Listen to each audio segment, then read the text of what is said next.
Buenas noches, mi nombre es César Ulloa, yo soy vicepresidente del Foro Nacional Acuerdo Ecuador. Quiero, antes de iniciar este foro, darles una cordial y cálida bienvenida, decirles que este es un proyecto ciudadano que surge en el mes de enero por una profunda preocupación de la manera como el gobierno ha estado llevando la política y sobre todo nosotros ya comenzábamos a ver los efectos y los coletazos de la crisis económica, aunque el gobierno quiera desconocer que esto esté sucediendo. Este es un espacio ciudadano que tiene como finalidad invitar a los candidatos, precandidatos y líderes de la opinión pública de cara al proceso de las elecciones bajo 4 criterios. El primer criterio que nosotros estamos impulsando es no votes tu voto. Es decir, nosotros creemos que ahora más que nunca en este proceso eleccionario la gente debe tener un altísimo nivel de conciencia acerca de lo que supone el poder del sufragio, y en este sentido está en nosotros que las decisiones que tomemos en el 2007 sean las mejores del caso. El segundo criterio que nosotros tenemos es que estas elecciones no deben convertirse bajo ningún punto de vista en una carrera de marketing electoral, tampoco en una guerra de chequeras y mucho menos en un aspecto de cosmetología. Creemos que el país ha tenido bastante daño en los últimos años precisamente porque las elecciones se han dejado llevar por estos 3 criterios, por el marketing, por las chequeras o por el tema de la cosmetología.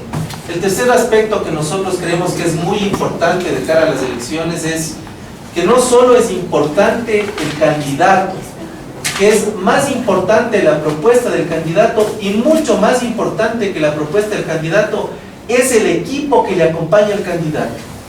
Y nosotros en este sentido podríamos cruzar una serie de variables, es decir, tener un excelente candidato sin propuesta y sin equipo. Podríamos tener un candidato bueno con una propuesta pero sin equipo. Y lo ideal sería que tengamos un excelente candidato con una buena propuesta y sobre todo con un buen equipo.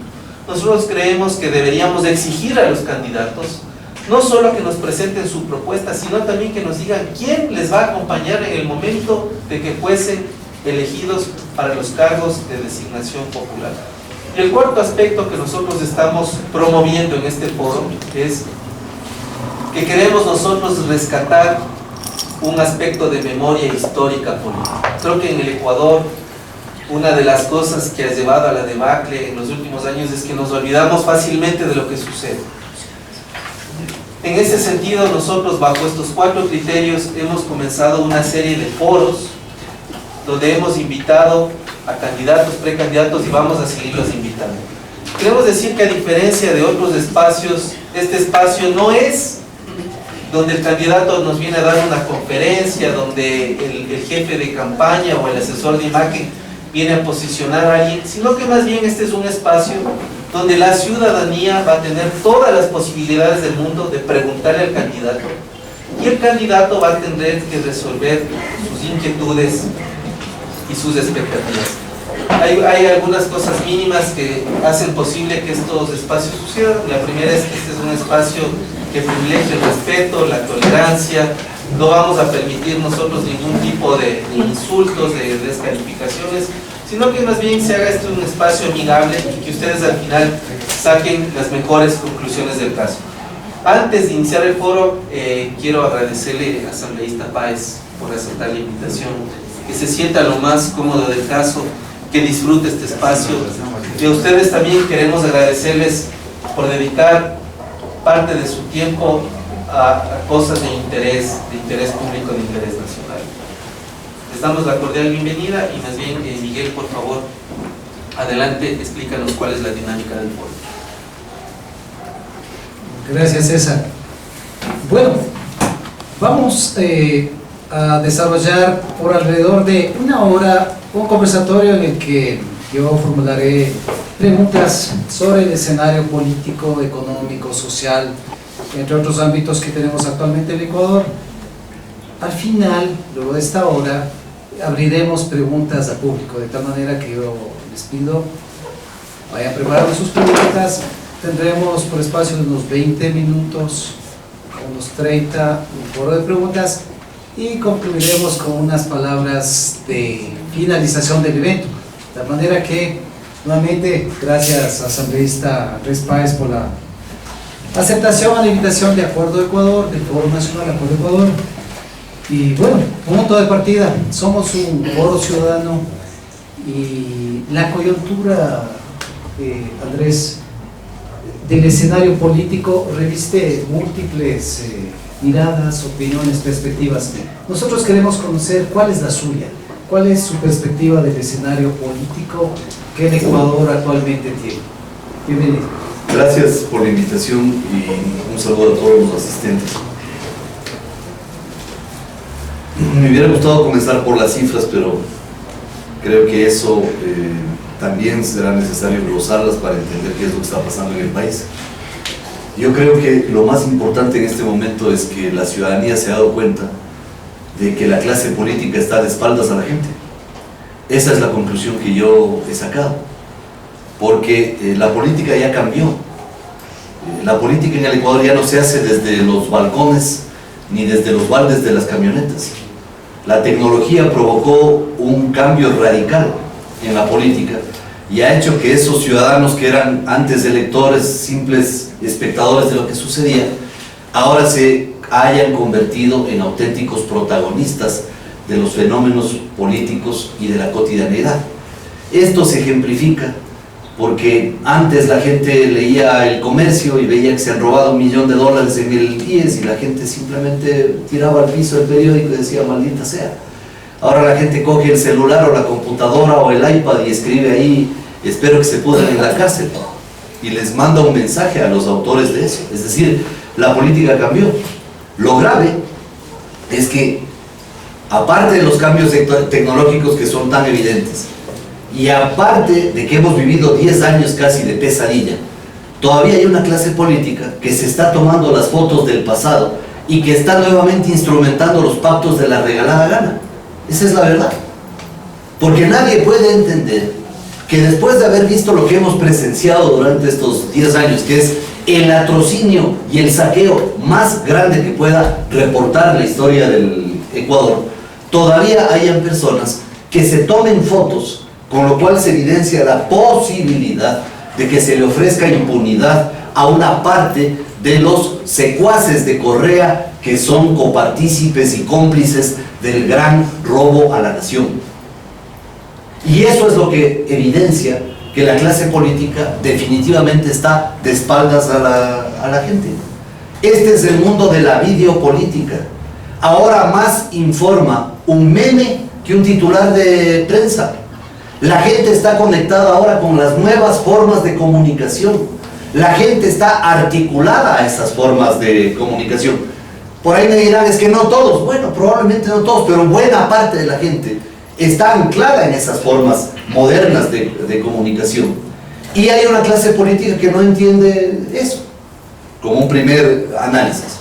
En segundo lugar, yo quiero destacar que durante estos 10 años de correísmo, se produjo un punto de inflexión en junio del año pasado, porque apenas el tirano anunció que se aprobarían las leyes de herencia, plusvalía y que según él se radicalizaría el socialismo, que no era otra cosa que profundizar el modelo fascista chavista que él ha encabezado.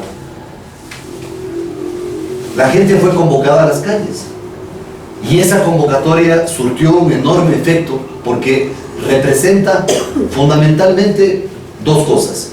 La primera, un punto de quiebre para el correísmo, porque desde el mes de junio en adelante, desde el mes de junio del año anterior en adelante, el correísmo ha venido en picada.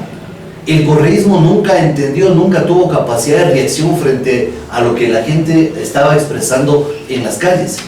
Y en segundo lugar, que es lo más importante de estos 10 años, es que las protestas del año pasado representaron que la gente finalmente pierde el miedo a un gobierno que por sus características fascistas ha anclado gran parte de las políticas precisamente en la inoculación del miedo en las entrañas sociales. Y la gente por miedo no reaccionaba. Y hay todavía gente que tiene miedo porque tiene un pariente en la función pública, porque tiene por ahí alguien que tiene un contrato con el Estado. Pero la masiva presencia, especialmente de los quiteños, en varias protestas, evidenció que la gente había perdido el miedo. Eso tampoco ha sido entendido por la clase política. ¿Por qué esa clase política no entiende? Que el país finalmente se movilizó y que si no tenemos ahora más chavismo, si no tenemos ley de herencias, si no tenemos ley de plusvalía, no es porque los partidos y los movimientos hayan salido a las calles, ni hayan dicho una palabra, es porque la gente se volcó a las calles a luchar y a defender sus derechos. Eso es lo que la gente no ha entendido. Entonces nadie se explica cómo ahora hablan de acuerdos y resulta que en esos acuerdos están todos menos los ciudadanos que han protestado en las calles. ¿Esa es la verdad?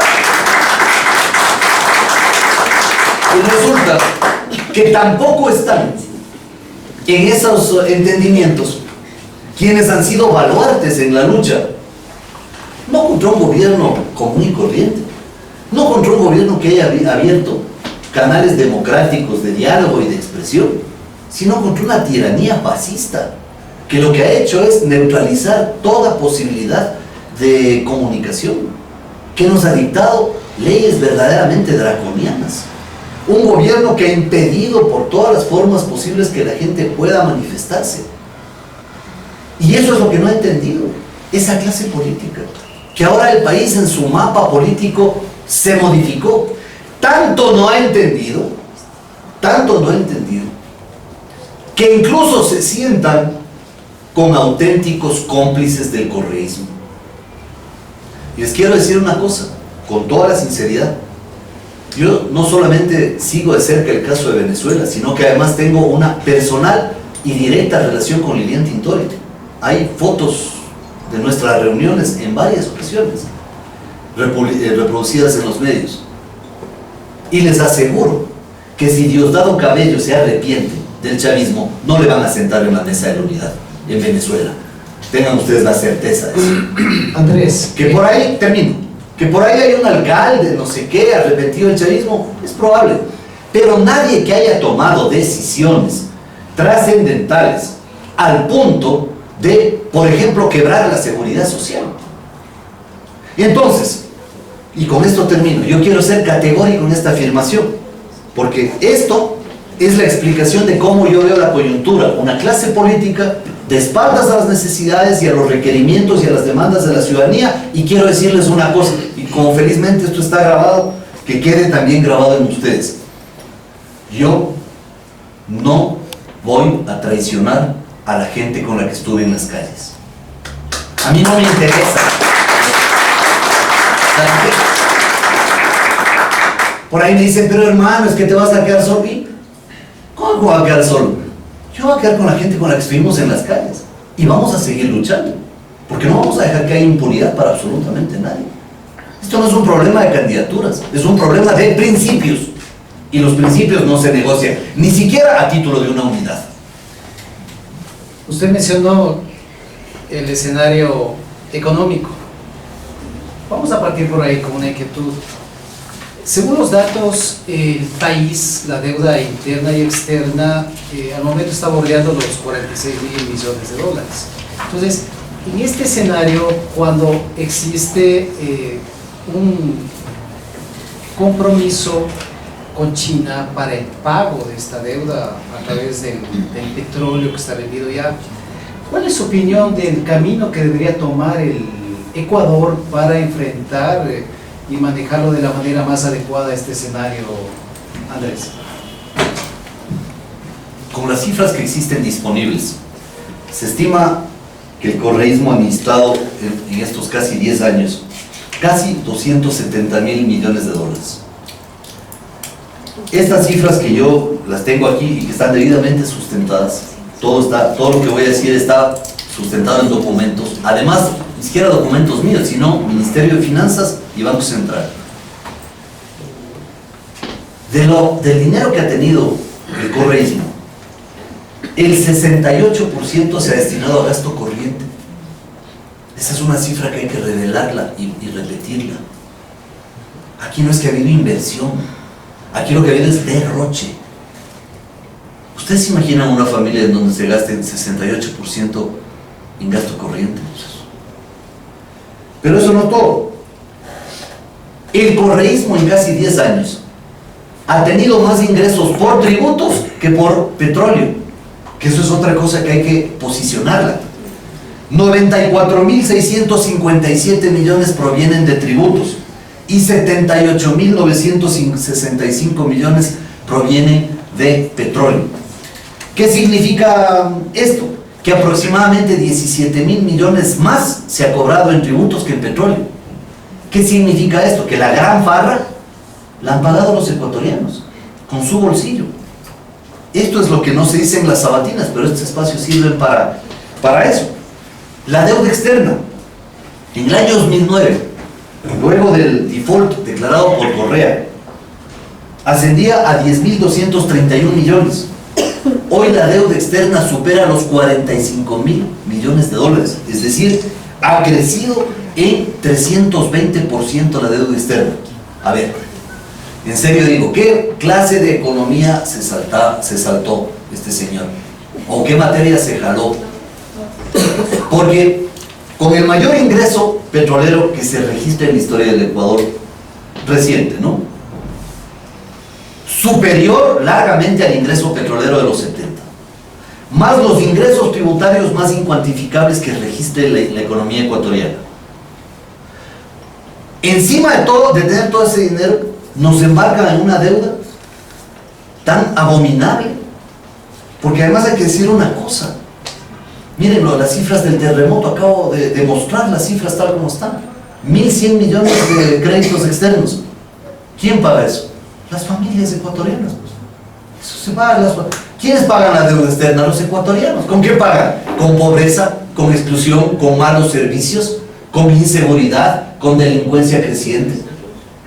Así se paga la deuda externa, porque el Estado tiene menos dinero.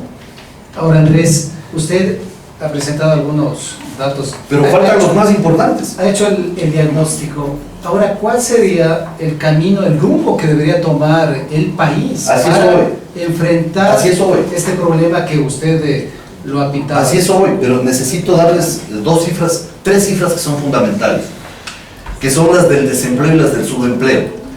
Porque, como alguna vez lo dijo Felipe González, el tema del empleo no es un tema de bandera, ni de número, ni de ideología, ni de nada parecido, es un tema de sentido común. Cualquier gobierno de cualquier signo tiene que elegir trabajar por el empleo, porque el empleo no es solamente darle un salario a la gente, el empleo es darle un proyecto de vida a las personas, es la posibilidad de que esa gente pueda crecer.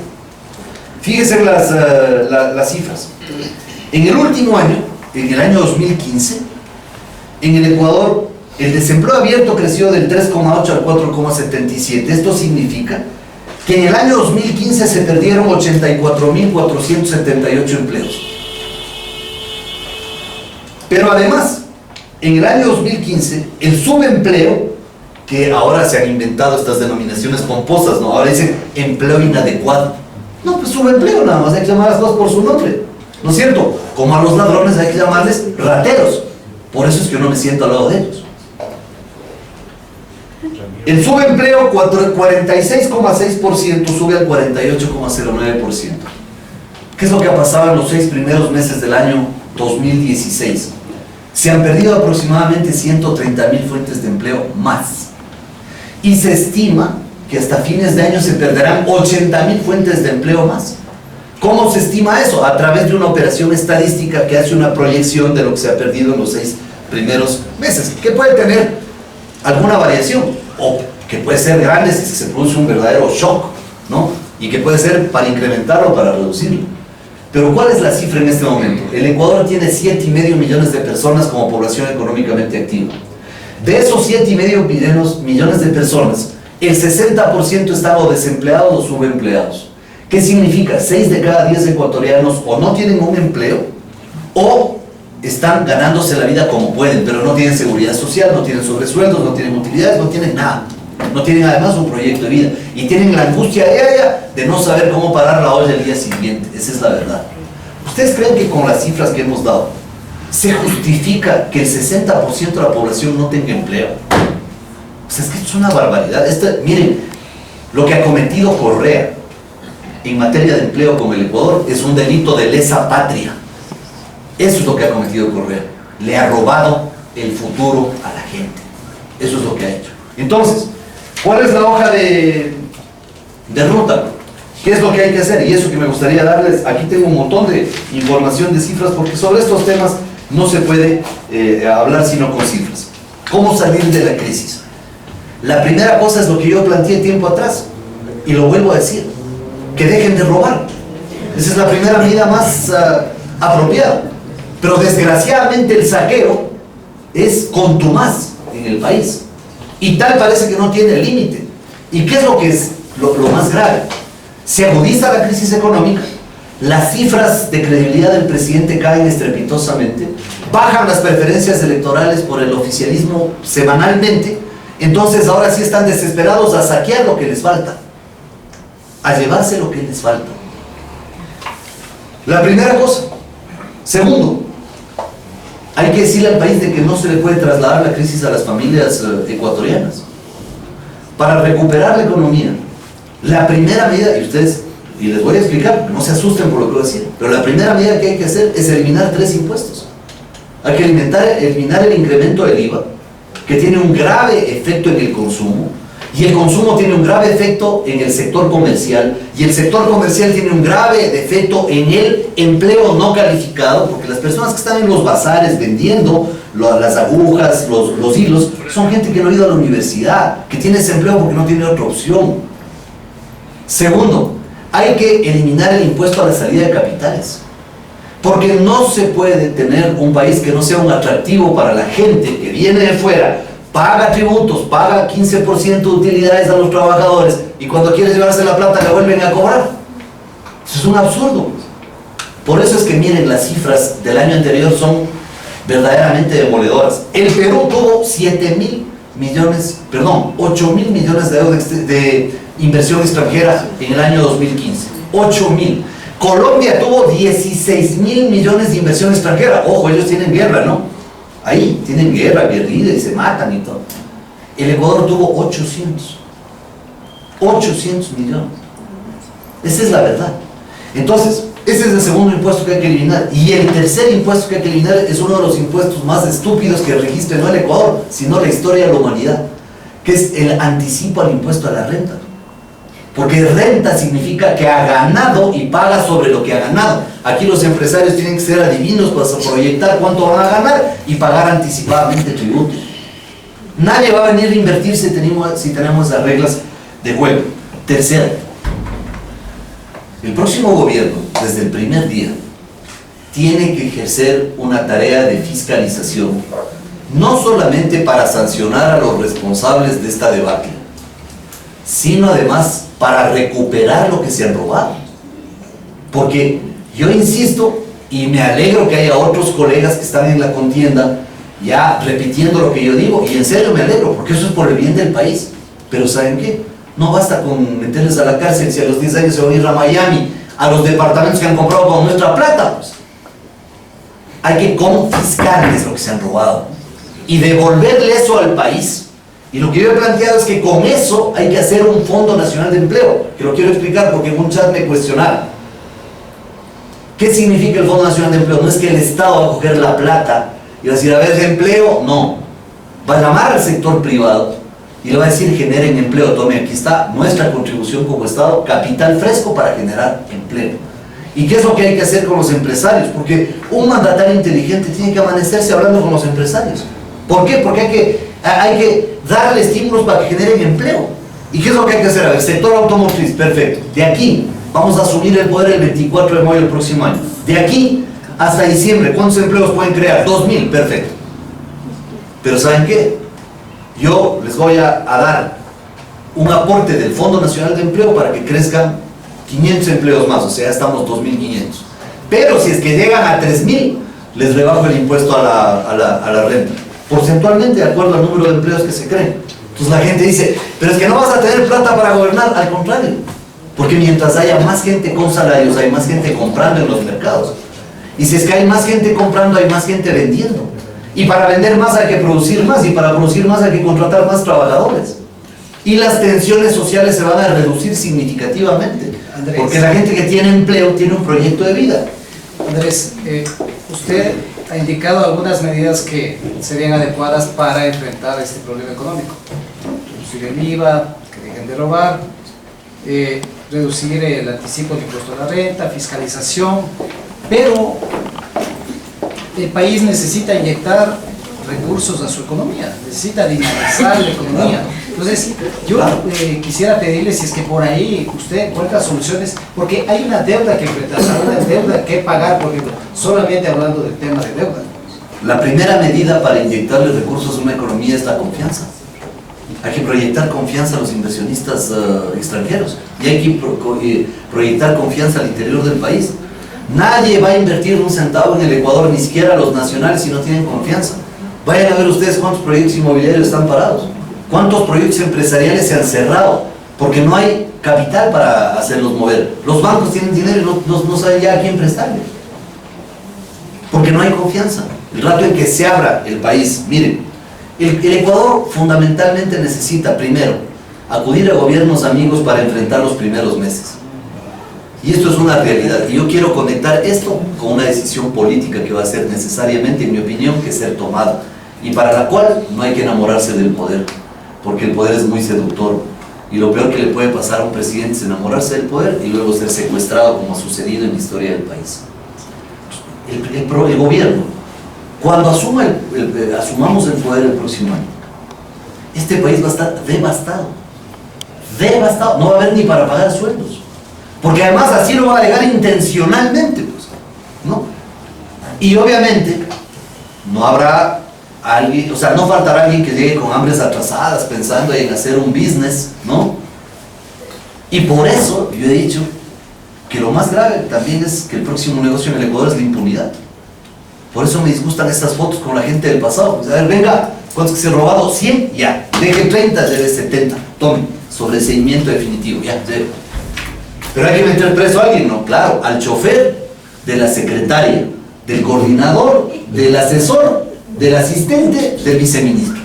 Entonces un señor se va 15 años a la cárcel y él mismo se queda con la plata gozando en Miami, ¿verdad? Eso es lo que va a pasar. No, pero, sí, vamos a... Sí, pero yo, es que si no me dejas terminar las ideas, yo no voy a poder desarrollar los temas. Tenemos, Andrés, sí, un cuestionario... Sí, pero yo necesito aterrizar en los temas, sí, porque si no, las respuestas van a quedar incompletas. Y yo no quisiera quedar...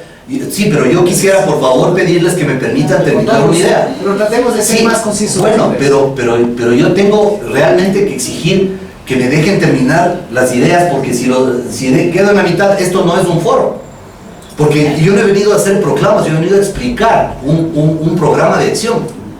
Y un programa de acción se explica desde la economía, desde las medidas económicas y desde las medidas políticas. Por favor. Entonces, el próximo gobierno va a tener que tomar estas medidas tremendamente difíciles y duras para la economía. Y van a haber 6 meses de transición, eliminar impuestos, hay que mantener el subsidio al gas. ¿Sabe cuánto le cuesta al Estado eso? 800 millones al año. No significa nada frente a casi 300.000 que han administrado, porque eso además tiene una incidencia social importante. Y luego de tomar estas medidas, necesariamente el próximo presidente tendrá que utilizar la Constitución aprobada por el correísmo para llamar a la muerte cruzada. Porque nadie vaya a pensar que el próximo Congreso no va a tener por lo menos 30 o 35 diputados del correísmo, que van a hacer que impedir la derogatoria de las leyes orgánicas e impedir los juicios políticos. Entonces la vía que va a tener el próximo gobierno es solamente la vía judicial. Y por eso en los primeros meses hay que desmontar el aparato de justicia correísta para que eso permita fiscalizar y tener encajar en la expectativa de la sociedad. Y luego, una vez convocada la muerte cruzada, ahí sí desmantelar toda la estructura del correísmo, como por ejemplo echar a la basura un sinnúmero de textos legales, tal vez no todas las leyes, pero sí buena parte de los textos legales que se han aprobado, y comenzar a tomar medidas que vayan permitiendo redefinir al Ecuador desde la expectativa de la confianza. Es decir, en este país vamos a recuperar el camino y la trayectoria histórica, porque vamos a tomar medidas pensando en el Ecuador y no en las próximas elecciones. El presidente que esté dispuesto a hacer eso, que tenga la certeza de que probablemente se quede 6 meses, o 9 meses, o un añito en el poder, pero que haga lo que el país demanda que ahora se haga, que es rehabilitarle de la destrucción provocada por el correísmo.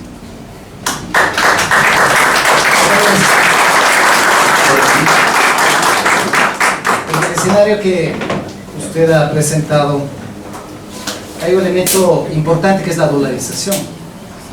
¿Cómo sostener esta dolarización del Ecuador ante un escenario que hemos visto con esa deuda externa, con poca inversión directa en el país, con imposiciones que sobre todo las iniciativas del sector privado existen? ¿Cómo sostener esto, Andrés? La dolarización tiene un eje fundamental en la liquidez. Para que una economía tenga liquidez necesita, 1, inversión extranjera. Porque esa inversión extranjera tiene un efecto reproductor. Si es que hay más salarios, la dolarización perdura. Si es que se le resta liquidez a la economía, la dolarización comienza a flaquear. Entonces, un primer elemento fundamental es la inversión extranjera que permita tener recursos frescos inyectados directamente ¿en dónde? En el aparato de la producción. Porque aquí se inyectan recursos ¿en dónde? En el gasto y en el aparato burocrático. Esa inyección de recursos en el aparato burocrático es no productiva. Hay que inyectar recursos para que el capital se reproduzca. Entonces, esa inversión extranjera es una de las medidas fundamentales que tenemos para proteger la dolarización. Segundo, confianza. Es decir, que la economía sea manejada sobre la base de reglas claras de juego. Pregunten a cualquier empresario aquí en el país, ¿qué es lo que el país necesita? Reglas claras de juego. Pues que aquí en SRI todas las semanas cambian las reglas. Todas las semanas inventan algo nuevo. Y aquí hay que tener, en materia arancelaria, tributaria, comercial y laboral, reglas claras de juego, en un gran acuerdo con los empresarios y los trabajadores. Porque todos tenemos que hacer una cuota de sacrificio y tenemos que sentarnos a definir exactamente en qué términos se va a hacer ese acuerdo que permita generar confianza. Tercero, ustedes saben que parte de los recursos del Banco Central han sido canjeados con bonos, ¿no? De los depósitos de la gente, que por cierto han caído de 24.000 millones de abril del 2015 a 23.000 millones en abril del 2016, que son 1.000 millones menos. Esos depósitos van a una cuenta del Banco Central y resulta que la gente depositó dinero en efectivo y el Banco Central se apropia de la liquidez, le entrega al Estado de liquidez y recibe bonos. Yo le pregunto a los depositantes, ¿qué depositaron? ¿Dinero en efectivo o bonos? Dinero. Entonces, cuando no hay una política monetaria, porque en dolarización no puede haber política monetaria, hay que corregir esas deficiencias que es la tenencia de los bonos. Y hay que llegar a una negociación a través de acuerdos con gobiernos amigos que estoy seguro van a colaborar con el Ecuador por el solo hecho de librarnos de esta pesadilla. Entonces, esa negociación va a permitir restaurar las reservas del Ecuador, porque en este momento las reservas internacionales verdaderamente flaquean. Ustedes saben que las reservas internacionales del Ecuador están por debajo de los 2.600 millones de dólares. Y que Bolivia, entiendo que su presidente a duras penas terminó la primaria y no es PhD, ¿no? Tiene algo así como 16.000 millones de dólares de reserva monetaria. Cuando no hay una reserva monetaria consistente, también flaquea la dolarización. Y hay que reforzar la reserva monetaria para mantener la dolarización en pie. Y ojo, la dolarización es tan popular como la selección de fútbol aquí en el Ecuador. Eso está encuestado. La gente quiere que la dolarización se mantenga. Porque ustedes se imaginan Correa con una maquinita imprimiendo billetes. Ya estaríamos haciendo cola para comprar un litro de leche. La dolarización nos ha salvado a los ecuatorianos del desafuero del chavismo. Andrés, Ecuador es un país con un potencial agrícola enorme y quizás este es un ámbito que hemos visto en nuestros últimos años no se ha potenciado. ¿Cómo usted ve el camino? ¿Qué política se debería seguir en el tema agrícola agropecuario acá en el país? Yo creo que la vieja muletilla de regresar los ojos al campo, venimos oyendo como 40 años, ¿no? Hay que regresar los ojos al campo, pero ya. O sea, pero ya por fin hay que regresar los ojos al campo. Miren, el Ecuador es un país extraordinario, con una riqueza fabulosa. Por donde ustedes van, realmente aquí hay zonas donde se siembran piedras, salen piedras. O sea, es increíble. Y regresar los ojos al campo significa dejar de hacer que el Banco de Fomento sirva para otorgar créditos a unos pocos vivos que con eso se compran yates. Y que los recursos del Banco de Fomento vayan verdaderamente a los pequeños productores. En segundo lugar, no puede haber, el apoyo al campo no se hace retaseando la tierra. Es cierto que hay gente que necesita que le den tierra para cultivarla, perfecto, hay que hacerlo, sin ultrajar a nadie, hay que hacerlo. Por supuesto que hay que hacerlo sin fines electorales, sin fines politiqueros, hay que hacerlo, sin demagogia, hay que hacerlo. Hay gente que necesita, pues, si es que está disponible, si no está explotada, por razones de responsabilidad social se puede hacer. Pero ¿cuál es el problema? No basta con darle a la gente tierra, a la gente hay que darle insumos agrícolas. Gran parte de los escándalos están en los insumos agrícolas. Tecnología, que no es que bestia una computadora así de último, no. Tecnología básica para la producción que la gente del campo probablemente no la conoce. Tercero, reglas laborales claras. ¿Cómo pueden pensar ustedes que las reglas laborales de la industria y de la gran industria se puedan aplicar al campo? Eso es una tosudez, es una barbaridad. Hay que hacer un marco normativo laboral específico para el campo. ¿Saben por qué? Porque además en el campo la gente trabaja por familias. Trabajan el marido, la mujer y los hijos.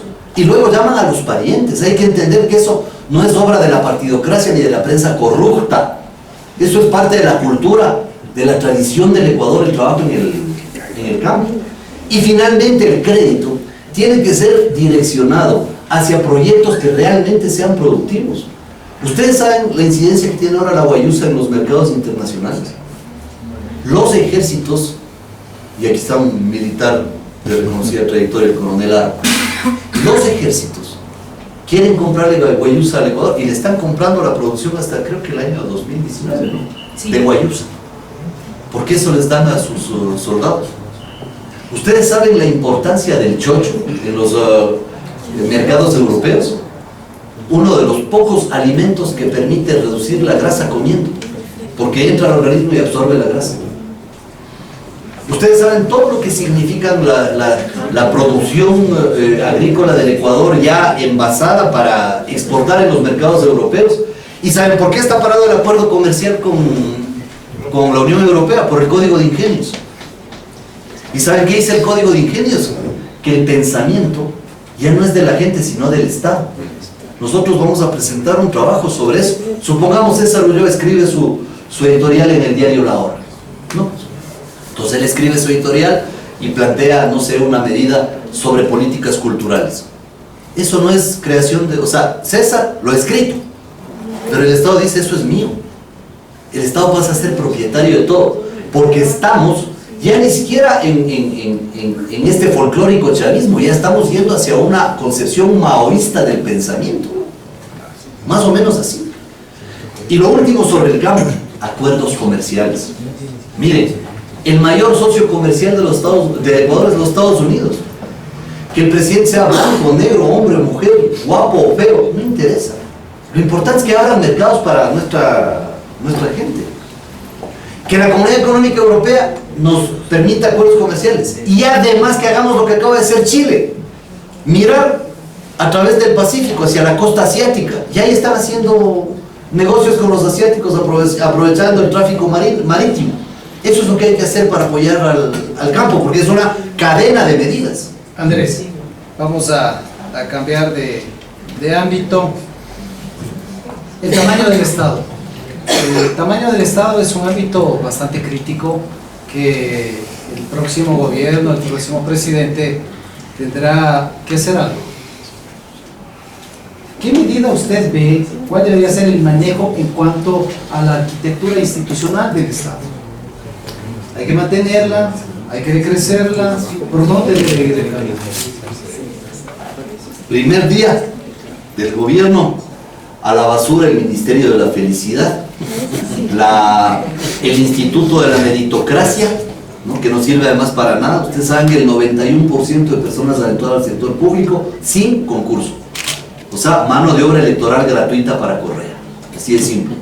Eso significa que casi 270,000 personas han ingresado al Estado solamente porque han tenido una palanca. ¿Qué meritocracia? La superintendencia de control del poder del mercado. Como si aquí estuviéramos en Estados Unidos, en México, 130 millones de habitantes. Brasil, 127 millones de habitantes. Estados Unidos, 330 millones. Ay, sí, pero aquí, con el 60% de desempleados, tenemos otro vago ahí diciendo que controla el mercado. Y él mismo se pone a abrazar árboles, él también. Correa recibió el Estado ecuatoriano con 300,000 personas, incluyendo más o menos 55,000 de fuerza pública, entre soldados y policías. Por supuesto que yo creo que hay que contratar más maestros, claro, hay que contratar más maestros. Lo que pasa es que han eliminado las escuelas que quedan fuera de los centros urbanos. Entonces ahora los niños del campo tienen más dificultades para estudiar, porque antes tenían la escuela a 1 kilómetro, ahora tienen a 20. ¿Y saben cuál es el problema? Que el papá no tiene 25 centavos para que se vaya. Entonces los niños no están yendo a la escuela. Sí, esa es la verdad. Entonces, ahora son 660,000 empleados públicos. Claro, que haya más maestros, sí, más policías, perfecto. Que haya más médicos para que atiendan a la gente, más enfermeras, más tecnólogos, pero por supuesto. Pero no puede haber una burocracia parasitaria como la que tenemos en el país.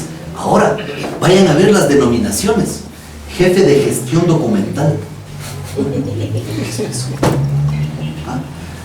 Secretaría de Igualdad Intergeneracional. O sea, vean, en serio, esto es una burla a los ecuatorianos.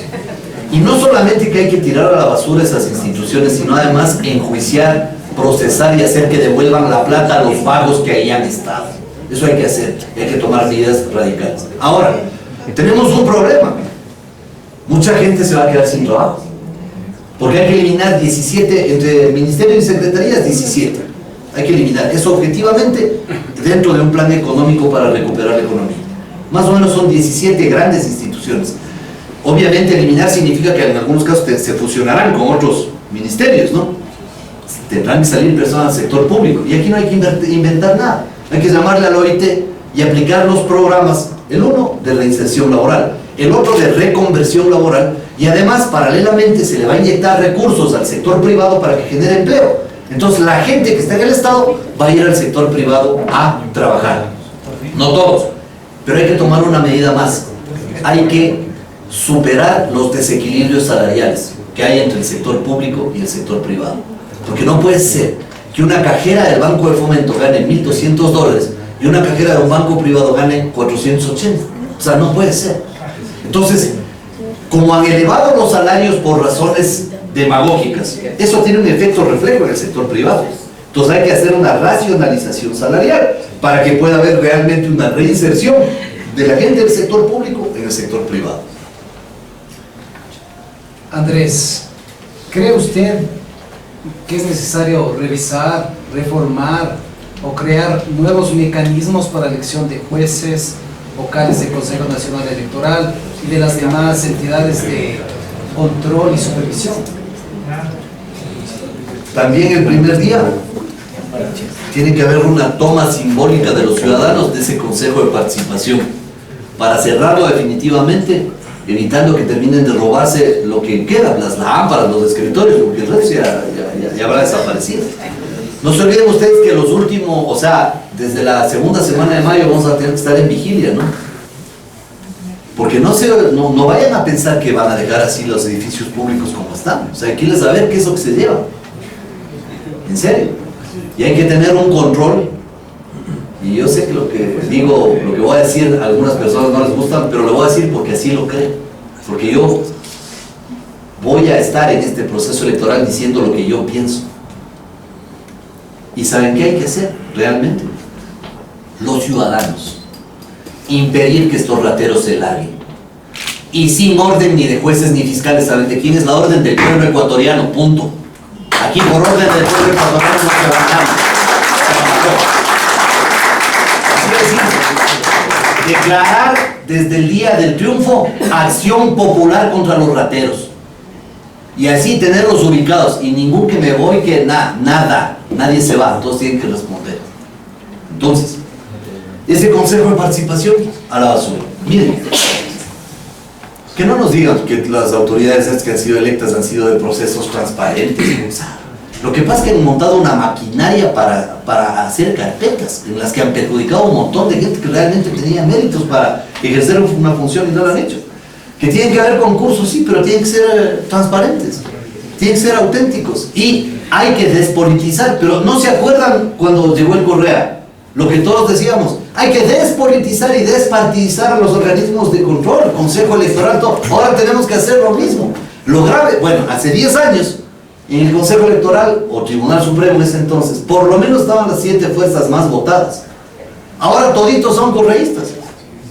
Andrés, O sea, es todavía más grave. entonces habría que cambiar las reglas de juego. Sí, claro. Pero no hay que desmontar toda la Constitución de entrada. Yo creo que hay algunas... buena parte de la Constitución tiene que de entrada someterse a una consulta popular. Yo en eso discrepo con el tema de la Asamblea Constituyente. Y soy sincero. Y lo voy a decir por qué. Porque vamos a recibir un país en un estado tan crítico que embarcarnos en otro proceso electoral, con candidatos, con campaña, con financiamiento del Estado, con franjas electorales, me parece criminal para el pueblo. Lo que hay que hacer es una consulta popular sobre temas fundamentales. Luego muerte cruzada, y como el presidente se queda gobernando con decretos, y los correístas no podrán abrir la boca porque esto es norma dispuesta por ellos, que por cierto nunca la aplicó Correa y ya no la puede aplicar porque la pudo aplicar hasta el mes de mayo. Ya no la puede aplicar. Con esos decretos desmontar lo que queda de la estructura correísta, porque no es solamente la Constitución, son las leyes secundarias y un montón de acuerdos, resoluciones y un montón de normativas que se han dictado. Y luego cuando el país vuelva a respirar confianza, estabilidad económica y cuando esté nuevamente encarrilado, podríamos pensar en dictar una nueva Constitución, pero también hay que acabar con esa vieja creencia de que los países se refundan dictando constituciones. O sea, realmente los países se refundan con el entusiasmo de la gente de recobrar su patria. Y eso es lo que vamos a hacer. Ahora Andrés me va a permitir hacer una cuña publicitaria. Somos el Foro Nacional Acuerdo Ecuador, somos un grupo ciudadano, estamos conformados por diferentes intelectuales, ciudadanos, en fin. De tal manera que nuestro propósito es a los precandidatos o candidatos a la presidencia de la República, invitarlos y preguntarles cuáles son las salidas, los planes frente a los diversos problemas que tiene el país. De tal manera que hemos tenido ya en esta sala a Paco Moncayo, ahora está con nosotros Andrés Páez, y en las siguientes semanas seguirán visitándonos otros candidatos o precandidatos, de tal manera que la invitación está abierta, que nos sigan acompañando y les agradecemos su presencia esta noche. Ahora, ¿qué hacer con la ley de comunicación, Andrés? La ley de comunicación, la parte lesiva para el derecho fundamental como tal, tiene que ser tirada a la basura. La parte que tiene que ver con garantías para las personas que trabajan en medios de comunicación tiene que mantenerse. Y además, hacer una cosa que es racional. ¿Ustedes se acuerdan cuando lanzaron la ley de comunicación? Parecía que estaban aprobando la ley de defensa del artista. Con esa boletilla nos metieron la ley de comunicación. Entonces que el uno, el cantante, no sé cuánto, el otro, todos hablaban a favor de la ley de comunicación. Pero en el fondo nos estaban metiendo un gol, pues, quebrando al principio fundamental de libertad de expresión, que no es un derecho, o sea, no solamente de una connotación abstracta, sino que es un derecho de la persona de formarse su opinión respecto de lo que sucede en el mundo, y por eso tiene derecho a informarse. Entonces, esa parte hay que tirar a la basura y dejar lo que es un marco de protección para quienes laboran en este mercado, pero además con algunas precisiones que habrá que también hacer en su momento para dejar pulido eso, porque desgraciadamente en todas estas leyes correístas siempre meten algo de demagogia. Hay que recortar toda esa Eso viene a dejar una ley más o menos, ¿no?, bien hecha. Habría que crear una nueva ley entonces. Pues, ajá. Y Podría ser, ¿no? vamos a otro ámbito de las inquietudes que queremos plantearle a Andrés Páez. El gobierno actual ha implementado una política social en diversos ámbitos, como el de la salud. ¿Qué debería mantenerse o cambiar de la política social que disponemos ahora, Andrés? Yo creo que la política social tiene que ser más acción que propaganda. Primero, eso. Segundo, decir una cosa que nuestra población se ha olvidado. Cuando uno se mete a la política, le pagan por hacer un trabajo. Y por lo tanto, en las acciones que uno desarrolla en un cargo público, no hay ningún mérito. Simplemente hay una prestación de un servicio a la sociedad. Por lo tanto, no hay ningún mérito en eso.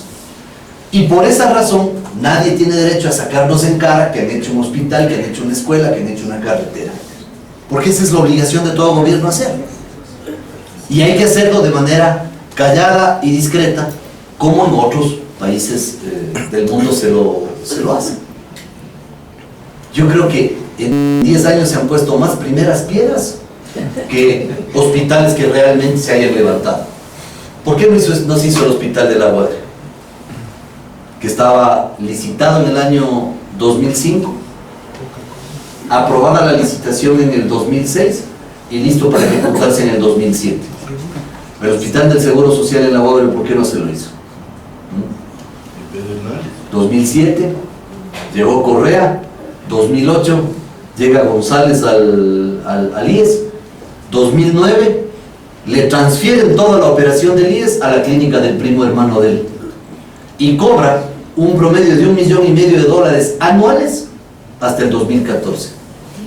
Ahora tiene 16 negocios, entre ellos un hotel, casas comerciales, venta de helados, masajes y otras cosas.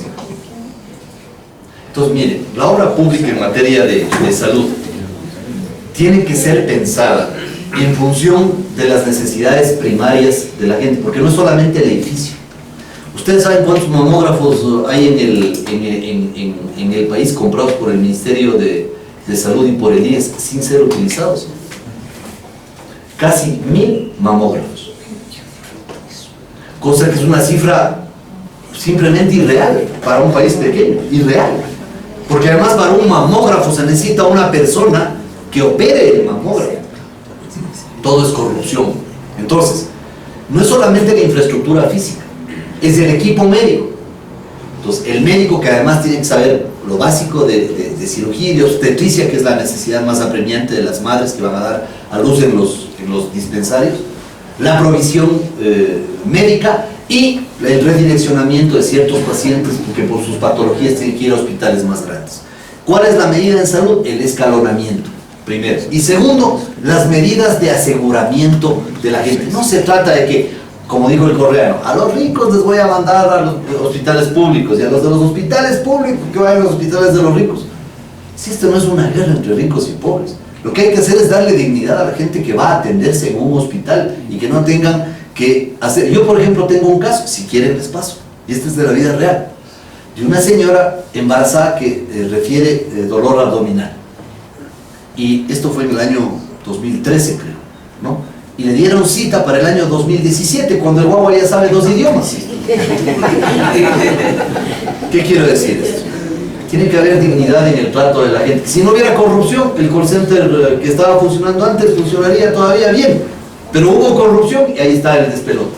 Entonces, hay que darle dignidad a la gente y entender que el aseguramiento de las personas parte de entender los diferentes niveles de prestación de los servicios de salud, que es el dispensario en la población pequeña, el subcentro en una población un poquito más grande, el hospital local, luego el hospital regional y luego el hospital general. Ese es el escalonamiento. Para eso hay que tener personal calificado. Ahora revisábamos, aquí está, ¿no, Mario? Mario, sí, ¿no? Revisábamos un informe de la Contraloría. Ustedes saben que el servicio del Seguro Social de terapia intensiva es deficitario desde el año 2011 porque no han podido llenar 12 plazas de médicos intensivistas. Y está subutilizado el servicio de medicina, de cuidados intensivos del IES. Entonces uno dice que bestia, pero era que contraten los médicos. Es que no querían contratar, porque el negocio era mandarles a las clínicas privadas, porque ¿cuál es la atención más costosa? Aparte de los trasplantes. Cuidados intensivos, pues. Todo es business. Todo ha sido business. Por eso les digo, yo el otro día en serio regresaba de Guayaquil y les veo desfilar a todos esos que venían, creo que de una convención del partido de gobierno. Chuta, yo y los demás, ¿no? Los celulares, los relojes, porque uno ya se aterra, ¿no?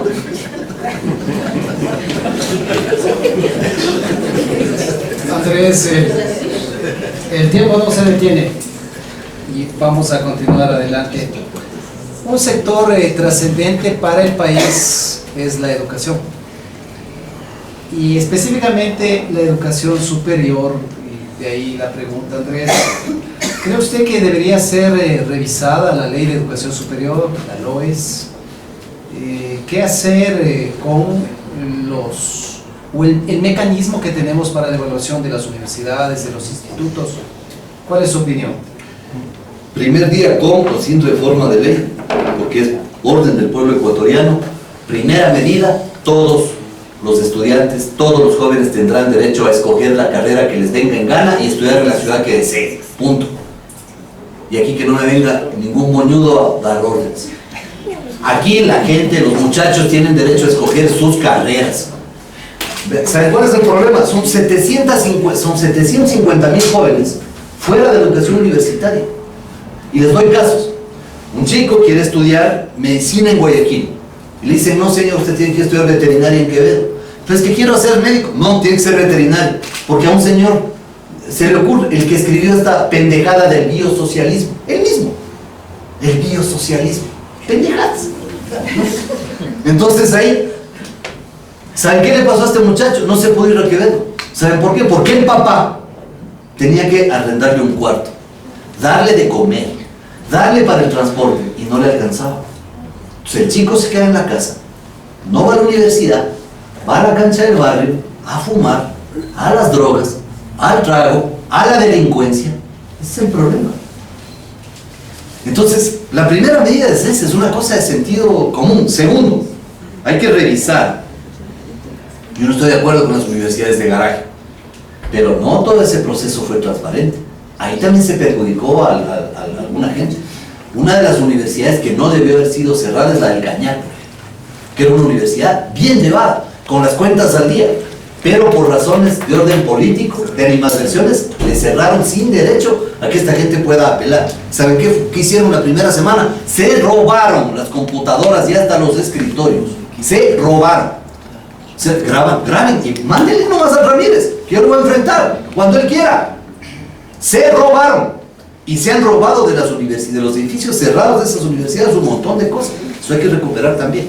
Tercero, los mecanismos de evaluación tienen que pasar por docentes, estudiantes, pero de manera combinada con los factores estructurales de la educación superior, que son las demandas del país en materia de, o sea, qué profesionales necesitamos, la cualificación de esas profesiones, los docentes y sus cualificaciones. Esa es otra cosa. Les piden a los docentes PhD, título de cuarto nivel, no sé qué, no sé cuánto, y la gente se muere de iras porque dice, ¿y quién ve ahí la bonita licenciada recién? ¿Sí? Un profesor de universidad, los viejos profesores de universidades han tenido que irse, porque si no, ¿qué va a poder estudiar ahora? A sacar título de cuarto nivel. Pero saben más que cualquier PhD que viene con esos títulos a pensar que ya van a reformar el mundo. Entonces sí hay que tomar medidas, y mira, son medidas sencillitas, al comienzo, medidas sencillas, porque hay también un trabajo interesante en lo que fue el cierre de algunos basureros académicos que se habían creado aquí en el país, más como negocio que como universidad. Eso hay que reconocer. Vamos cerca de finalizar, porque nosotros pensamos que hay temas fundamentales que requieren respuestas, y de nuestro lado los hemos planteado, pero es fundamental también escucharles a ustedes, que sin duda hay múltiples inquietudes. Para finalizar, de nuestra parte en estas preguntas, Andrés, Foro Nacional Acuerdo Ecuador piensa que un elemento clave de los diversos grupos que están aspirando a llegar a la presidencia, a ser el poder, es dos cosas. Uno, plan de trabajo. No puede haber candidato si es que no presenta un plan de trabajo. Caso contrario, se vuelve este un espacio de diagnósticos, de juicios de valor, pero el plan de trabajo es claro. Y el plan de trabajo, de hecho, ahora con la disponibilidad de las tecnologías, nos permite que los ciudadanos conozcamos, que debe estar allí para poder estudiarlo y en el momento de ejercer el voto, hacerlo con elementos de juicio. Plan de trabajo. Lo otro es equipos. ¿Con qué equipo el candidato que se llegue a ser presidente, presidenta, qué equipo va a conformar en su gabinete? Pero esto, lo interesante para nosotros es que debe ser de inicio planteado. No que sea la sorpresa una vez que lleguen al poder, quiénes van a acompañarlo. Esto los candidatos deberían presentar antes de elecciones. De tal manera que los ciudadanos no solamente conozcamos al candidato, sino conozcamos quiénes van a acompañar. Ustedes han visto en los diversos gobiernos que hay gente que se ha pasado, se ha desfilado en todos los gobiernos, siendo parte de tal manera que, como esta pregunta para finalizar de nuestra parte, Andrés, ¿qué equipo y qué plan de trabajo ustedes están o lo tienen ya elaborado? Y si es que lo tienen, ¿por qué no darlo a conocer a la ciudadanía? Parte del plan económico ya lo he presentado, pero miren, más allá de un plan de gobierno, que además se puede hacer una guía telefónica de eso, ¿no?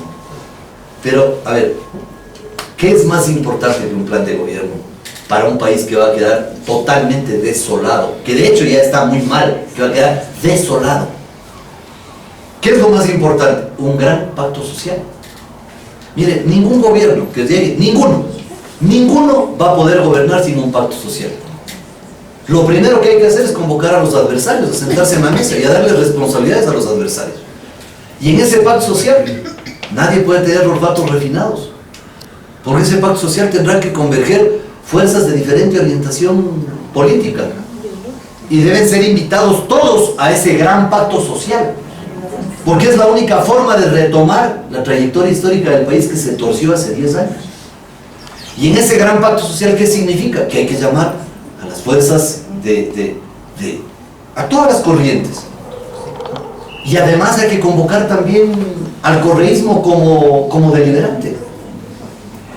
Porque no se puede hacer lo que Correa ha hecho. Yo no soy partidario de privarle al correísmo de su voz, para que ellos también se expresen. Pero si van a estar presos, doctor. Bueno, pero...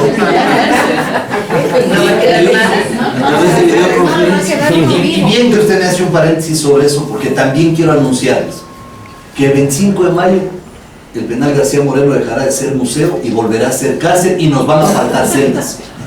Y ahí vamos a tenerles a algunos de ellos en celdas separadas, que será otro castigo también.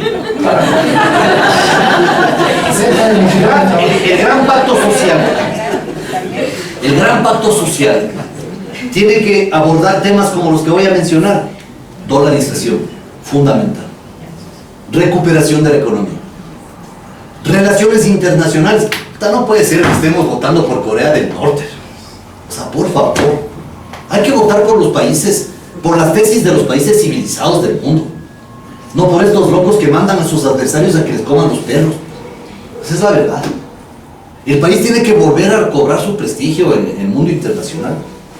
Justicia, desmantelar el aparato de justicia y tener jueces independientes. ¿Por qué? Porque un demócrata tiene que estar dispuesto a someterse a jueces independientes. ¿Cuál es la mayor garantía de que no haya corrupción? Que los jueces sean independientes.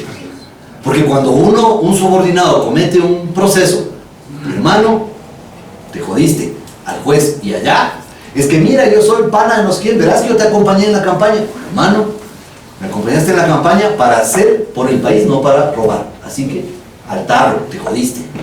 Y en eso no puede haber concesiones. Medio ambiente, hay que paralizarlo del Yasuní inmediatamente. Porque en un entorno diferente de confianza, se puede parar lo del Yasuní Y ahí sí pedir inversión extranjera, no a la brava. Si no me dan plata, ya van a ver.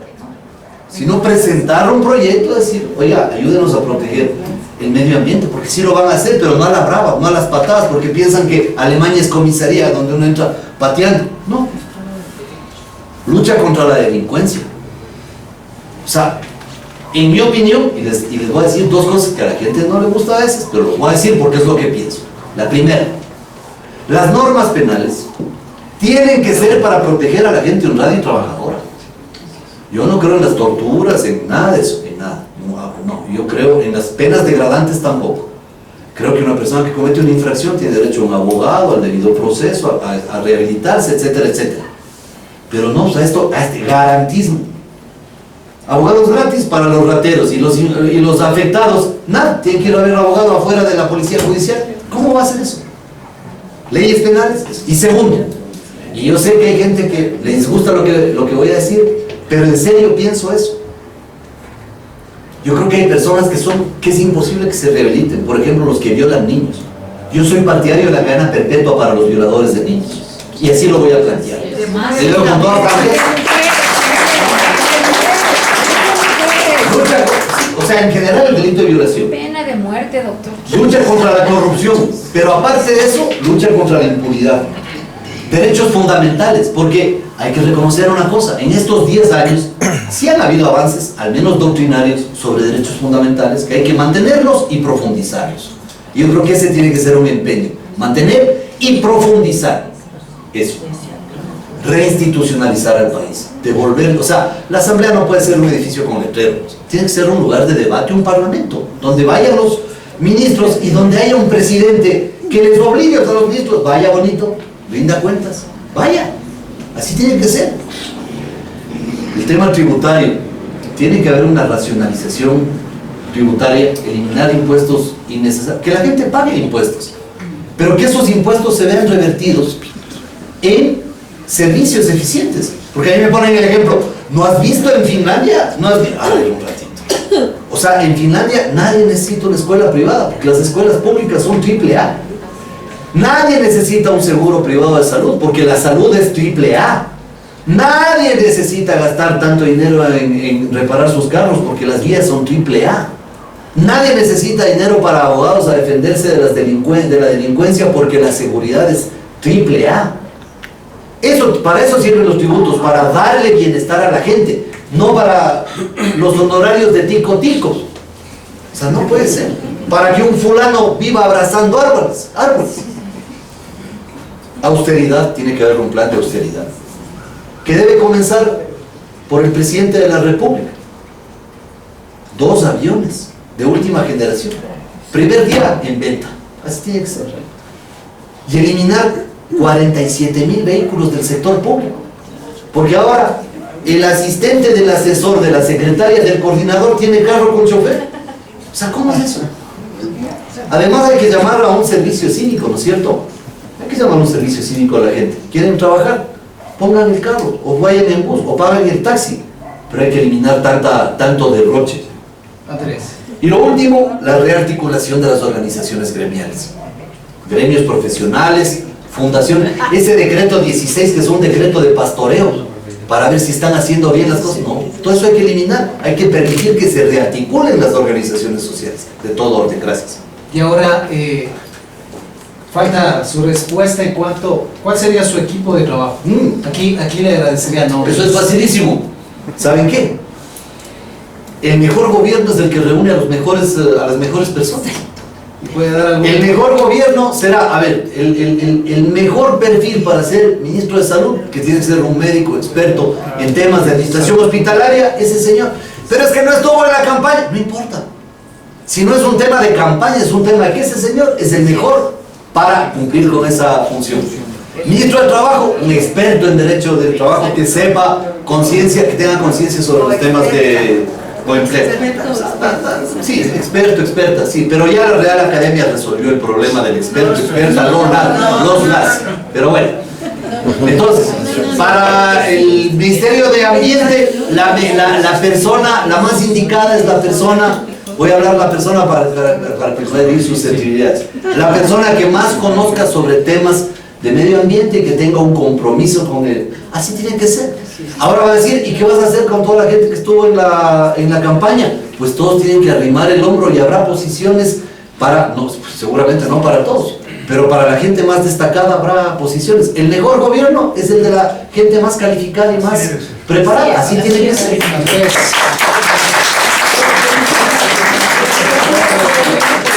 Por lo que deduzco de las palabras de Andrés, todavía no hay nombres. Todavía no hay nombres. Ajá. Bueno, vamos a dejarlo así. Ahora es importante escuchar a ustedes, ciudadanos asistentes, de tal manera que, bueno, voy a ir asignando la palabra. Les pido pregunta concreta. Pregunta concreta, de igual manera que Andrés, que su respuesta sea concreta, porque ya la hora se nos está yendo más a la noche. Y antes de plantear la pregunta, se identifica y será bienvenida su inquietud. Por favor. Gracias. Andrés, no se trata exactamente de una pregunta, sino de destacar un punto de vista que merece ser estudiado jurídicamente. Dentro de la Convención sobre el Derecho de los Tratados, el único caso que se admite de nulidad del tratado es cuando existe corrupción del delegado o del contratado. De tal forma que este es un mecanismo perfecto para aplicarlo dentro de la situación interna del país y que puede tener efectos inclusive en el ámbito internacional, porque se van a alegar las personas que han recibido contrato, concesiones de 50 años, concesiones de 30 años, contratos en círculo especial, de acuerdo a una famosa ley que está en vigencia, de las empresas, de las compañías, de los otros estados que pueden contratar sin licitación y con precios que no se conocen hasta el momento. Pero esta utilización de esta nulidad es una advertencia del pueblo ecuatoriano a querer destruir el patrimonio del país con mala fe para el próximo gobierno, como que si se tratara de una cuestión personal. Gracias a su participación. Tenemos inquietud, por favor, usted, sí, luego sí, tenemos a la señora de acá atrás y luego a Patricio, luego continuaremos con la señora y usted. Que se identifiquen, por favor. Gracias, buenas noches. Se identifican, por favor. Sí, soy Solanda Goyes. Pertenezco al colectivo Nosotras por la Democracia. Nosotras hemos hecho un esfuerzo de tener una propuesta que queremos aprovechar ahora para dejarle tanto a Andrés, en la cual, como a Acuerdo de Ecuador, en la cual tenemos muchos puntos de coincidencia. Veo yo que habrá algunas diferencias, pero incluso con los procedimientos tenemos muchas ideas coincidentes, como por ejemplo el tema de la consulta popular, por la urgencia de resolver algunos temas, ¿no? En nuestro documento hay un tema adicional que siempre suele ser un poco no visto, que es el tema de los derechos humanos de las mujeres, más del 50% de la población. Allí yo tengo una pregunta muy concreta, que es una preocupación constante de muchísimas mujeres y que el correísmo ha hecho que en este periodo, como nunca antes en la vida, se judicialicen a las mujeres que se realizan un aborto. El 68% de la población ecuatoriana en encuestas ha manifestado que está de acuerdo con la legalización del aborto cuando es producto de un embarazo derivado de una violación. Sin embargo, eso no se toma porque como en este periodo también ha habido un recrudecimiento de una visión conservadora, no de derechos humanos, pese a que hay una serie de recomendaciones internacionales de que debe legalizarse ese tipo de aborto en el Ecuador, hasta ahora no se hace. Pregunta concreta. Y la siguiente preocupación que tenemos nosotras, porque hemos hecho un análisis al respecto, es que efectivamente para poner en práctica todo el plan que Andrés ha dicho en esta noche, que es bastante completo, todo ese plan se le quiere ganar la presidencia y ganar la Asamblea Nacional. Y entonces la pregunta es, ¿cómo vamos a ganar la presidencia y cómo vamos a ganar la Asamblea Nacional? Pese a los esfuerzos que ya existen de unidad, todavía esa dispersión podría estarle dando una ventaja al correísmo. Entonces, concluyo con esto. Queremos conocer en qué sitio, en qué parte digamos, en el espectro político de partidos reconocidos, estaría Andrés Páez como para poner en práctica ese plan de gobierno, porque además sabemos que no tiene partido político. Entonces, una pregunta muy concreta. Eso dicen todas, eso dicen. Miguel, vamos todas mejor. Por todas las preguntas y luego. Bueno, vamos a dar respuesta a esta inquietud. Hay dos inquietudes, pero para agilitar de Porque pronto esto- todas Ok. las preguntas y de ahí hacemos. Ok, vamos entonces. Abreviar. Sí, Gracias, Rolanda. Señora, usted nos pidió hace un rato la palabra, te Laura. Pregunta concreta. Emilia Abdo. Primero quiero recomendar una cosa. Si se identifica, le Emilia agradecemos. Abdo. Quiero recomendar una situación al foro. Primero, yo creo que la interrupción a los candidatos que están exponiendo no es lo más oportuno. Se le debería dar el cuestionario para que él vaya desarrollando todos los temas, responderá a todas esas inquietudes y lógicamente será un foro un poco más constructivo, porque la suspensión a cada momento al candidato hace también que los temas no fluyan como deberían ser. Una cosa. La segunda, yo creo que no es posible que se determine la cuestión de los equipos. Esto, lo que dice Andrés, es lo lógico. Tendrá que ser una convergencia de todos los mejores ciudadanos que quieran aportar, porque puede una persona que sabe sobre industrias, puede aportar con cualquier candidato, y no vamos a perder esa capacidad de ese ciudadano, de ese ecuatoriano valioso, porque no estuvo con el candidato. Eso es desperdiciar inteligencias y capacidades que existen en el país. Yo alabo mucho esa propuesta de que hay una convergencia nacional, una voluntad de todos los ecuatorianos para sacar esto. Y la tercera es, yo creo que en el tema de cuáles serían las soluciones al problema económico del país, es una situación muy difícil que un candidato conteste debido a que hay una opacidad en las cifras. Muchas de las cifras se obtienen, como explicó hace un momento, de la proyección en el tiempo de las cifras que se han dado, pero las circunstancias, como dice también Andrés, es mucho más profunda, y en ese momento las circunstancias probablemente no se pinten como el cuadro que, por ejemplo, en este momento puede esbozar y proponer. Eso quería decir. Gracias. Presentamos sus inquietudes. Insisto nuevamente, seamos concretos, porque hay muchas personas que quieren impartir sus inquietudes, Andrés, de tal forma que vamos a continuar. Acá asignamos a la Yo señora. le quería preguntar, doctor, ¿cómo va a solucionar su gobierno el asunto de Assange? Gracias. Ahora usted, luego tenemos a Patricio, luego sí, voy a ir asignando, por favor. Sí, tengamos paciencia. Buenas noches, yo soy Nicolás Armendáriz, ¿no? Usted mencionaba en su discurso que los funcionarios públicos ganan un sueldo, y el asta de bandera de muchos políticos ahora que están en la contienda es la fiscalización, la fiscalización, la fiscalización. Según la Constitución, el artículo 120, literal 8, no me equivoco, dice que una de las obligaciones de los asambleístas actuales es fiscalizar. Entonces yo le invito a usted, doctor, que evidencie quiénes son esos asambleístas que impiden los procesos de fiscalización, porque se han pasado 4 años en el poder, porque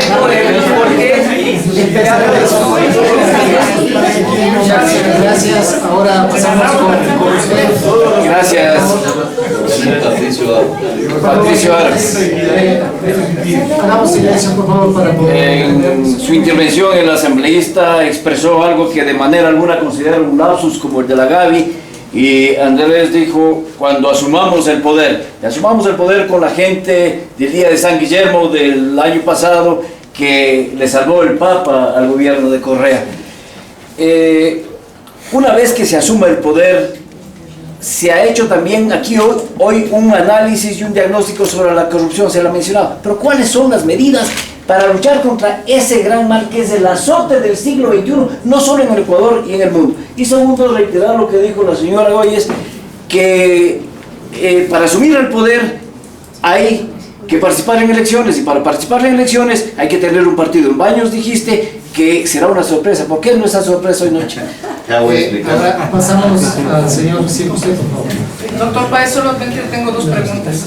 La primera, hemos hablado de que usted va a tomar, bueno, el gobierno o el próximo gobierno tenga que tomar una serie de medidas, por un lado, en el tema económico con las reformas tributarias respecto a las rebajas de impuestos, a la eliminación de algunos impuestos, y por otro lado hay que tomar una serie de medidas políticas, el nuevo gobierno, en este caso, algún tipo de reformas en tema constitucional como la muerte cruzada y otra serie de medidas, en este caso, de tema político.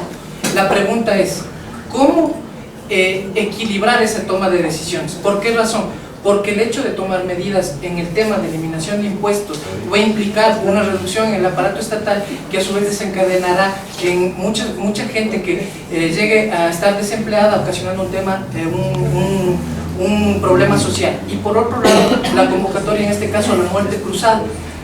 El gobierno, si toma esas medidas de manera simultánea, se verá en un tema de impopularidad y será una situación parecida a lo que está ocurriendo actualmente con el gobierno de Argentina, con Macri, que ha hecho una serie de ajustes en los temas económicos, pero ahora se ve afectado en el tema político. Y por otro lado, el 25, la última pregunta, el 25 de mayo debería de hacerse por parte de la ciudadanía un segundo domingo negro. Gracias, doctor Páez. Vamos a resaltar unas 3 inquietudes más. Tenemos a la señora, usted por favor, usted que está aquí frente a mí atrás, caso contrario Andrés tendrá que quedarse hasta la medianoche respondiendo a las diversas inquietudes. Tenga la bondad, si se identifica y su pregunta. Estoy en el debate y ya te llamo. Dígame. Buenas noches, soy Jenny La Torre. Tengo una pregunta para usted, doctor Páez. ¿Usted realmente cree que se van a llegar a dar las elecciones? Yo estoy tan preocupada con la situación de la desunión de todos los políticos de oposición, que lo que está pasando es que se ha abierto un abanico de propuestas, un abanico de presidenciales. Me preocupa mucho esta desunión, doctor Páez, y me preocupa mucho el que realmente Correa permita que haya elecciones. Porque si estamos hablando de que ha habido tanta corrupción, él no va a soltar el poder así porque sí. Yo pienso que él está entreteniendo a los políticos, está entreteniendo al pueblo ecuatoriano con esto de los presidenciables y con esto de cuáles son los planes de gobierno, cuando en realidad el correísmo nos está comiendo vivos. Gracias. Tenga la bondad usted, por favor. Buenas noches con todos. Guillermo Pacheco les saluda. Andrés, hablando de la deuda externa, los chinos nos han prestado X cantidad de dinero a un porcentaje muy alto, usurero, porque nosotros pagamos a través de nuestros impuestos esos préstamos usureros. Y acordémonos que en el año 2008 en Argentina el presidente Correa en un foro internacional mandó sacar a los representantes del Fondo Monetario Internacional. Y el Fondo Monetario Internacional, dentro del sistema financiero internacional, es el que mejor presta y a mejores intereses y con mejores condiciones de pago. ¿Qué haríamos en este caso cuando ya asuma usted el poder? Gracias, su quietud. Por favor, vamos a culminar con el señor que va a intervenir en este momento. Buenas noches, doctor Páez. Mucho gusto. Mi nombre es Emanuel Sandoval. Mi pregunta pasa por lo siguiente. En junio del 2014, Bloomberg publicó que Ecuador estuvo de acuerdo en transferir más de la mitad de las reservas de oro al grupo Goldman Sachs por más o menos 580 millones, que representan como 470.000 onzas de oro, dentro del plan de recuperación económica del país. ¿Cómo vamos a recuperar nuestras reservas de oro? Número uno. Y número dos, ¿cómo se va a articular el tema productivo de inversión extranjera con la preparación de los que venimos estudiando de fuera y que hay un montón en Ecuador? Estamos altamente capacitados. ¿Cómo va a ser esa articulación entre la empresa privada y desarrollo económico junto con las personas que están preparadas? Gracias, la inquietud. Vamos a agregar una más de una joven ciudadana que nos acompaña, por favor. Buenas noches con todos, buenas noches, doctor Páez. Bueno, referente a lo que usted habló sobre su grupo que debía estar atrás, sobre la compañía que iba a tener, indiscutiblemente creo que es lo más sensato que yo he escuchado dentro de todo este bombardeo de ideas del acuerdo, ¿no? Esto de poner a las personas más adecuadas en los cargos que sean referentes, ¿no? Pero yo creo, indiscutiblemente, y eso es algo que le felicito, pero creo que debe, para poder cumplir todo lo que planea hacer, debe tener un respaldo de la Asamblea, porque si no vamos a volver a esto de que el gobierno quiere hacer esto y la Asamblea le corcha y la Asamblea no le permite. Entonces, indiscutiblemente debe tener un respaldo en la Asamblea, un grupo de trabajo en la Asamblea con el que usted se respalde y le permita gestionar todo lo que ha propuesto. Gracias. Vamos ahora a escuchar a Andrés Páez las respuestas a las diversas inquietudes que ustedes han planteado. Ok. Es un largo temario.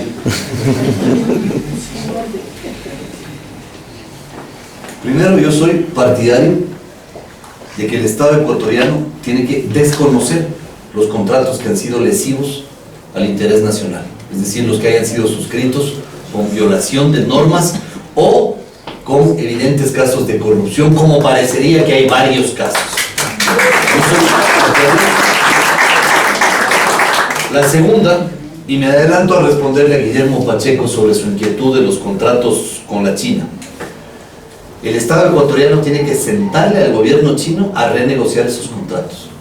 Porque no puede ser que haya diferencias tan abismales entre los contratos celebrados por el Ecuador y los celebrados por el mismo objetivo, por el mismo gobierno, sobre la misma materia, con Perú y con Colombia, que son nuestros inmediatos competidores. Y no se hable de los celebrados con Panamá, o Brasil, o Costa Rica, o México, cuya información también ya la tenemos. O sea, no puede ser. Ahora, la pregunta es, ¿por qué los contratos con el Ecuador son tan leoninos? Ahora, ¿por qué hay que sentarles a renegociar? Porque es el gobierno chino. Si es que dicen, bueno, es que las comisiones, eso no es culpa del pueblo ecuatoriano. Pues esos contratos tienen que ser renegociados, y si les acarrea pérdidas, pues que les acarree pérdidas, ¿no? Esos contratos, primero, y además, tampoco podemos nosotros permitir esto de las garantías soberanas. O sea, que el petróleo en cualquier parte del mundo puede ser capturado por el gobierno chino. ¿De cuándo acá el Ecuador es el único país que les otorga semejantes garantías? Porque necesitan dinero para, no solamente para la gran farra, sino también para terminar el saqueo. Para terminar el saqueo. 1. 2. En cuanto a lo que Solanda ha planteado, yo creo que uno de los derechos fundamentales de las mujeres, de los que se ha olvidado la sociedad, es el derecho fundamental al trabajo, especialmente de las madres separadas, divorciadas o abandonadas por su pareja.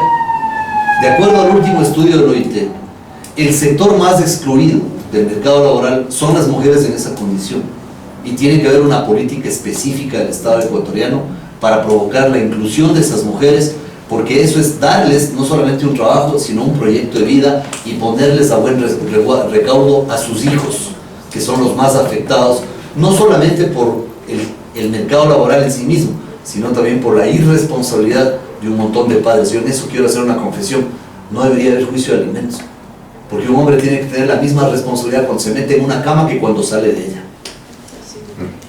Y los hijos no son mascotas. Segundo, el tema del aborto.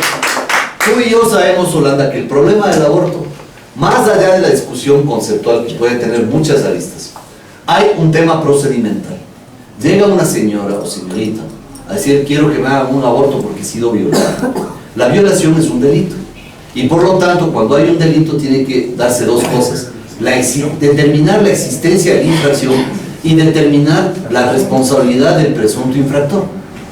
Si es que no se establece un procedimiento sumario que permita concluir que efectivamente el asunto deviene de una violación y que hay un responsable, el asunto no es tan fácil, porque la falta de esta precisión es la que deviene en una discusión que no tiene nada que ver con lo que se plantea, porque las discusiones de carácter moral y religioso no tienen que darse en la política. Entonces, lo que yo creo es que hay que buscar un procedimiento abreviado, decir, a usted le violaron, muy bien, ¿quién le violó? Perfecto, y tener todo el aparato de justicia para determinar quién es el presunto infractor, el procedimiento sumario para sancionarlo, para establecer recursos específicos y porque además esto tiene que ser sumario porque el embarazo dura 9 meses y las primeras semanas de gestación son cruciales tanto para la madre cuanto para el niño que está en gestación. Entonces, para mí, eso es un tema más procedimental que de categorías morales y religiosas sobre los cuales podríamos tener diferentes posiciones, quizá muchas de las personas que estamos aquí. No, no es así.